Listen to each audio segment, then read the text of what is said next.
என்றென்றும் தமிழ் எங்கள் மூச்சு, எப்போதும் தமிழ் தீராத பேச்சு.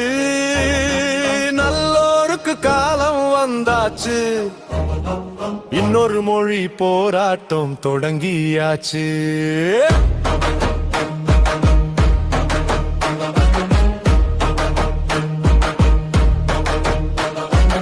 இது உரிமை குரல் மட்டும் அல்ல, உணர்வின் எரியும் சத்தம் ஒரு சாம்ராஜ்யம்.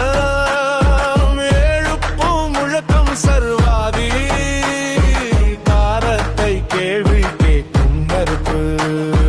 தமிழ் என்று சொல்லும் மொழியில் தலை நிமிரும் தலைமுறைகள்,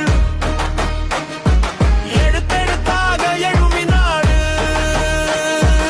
எந்த சங்கிலியும் தாங்காது.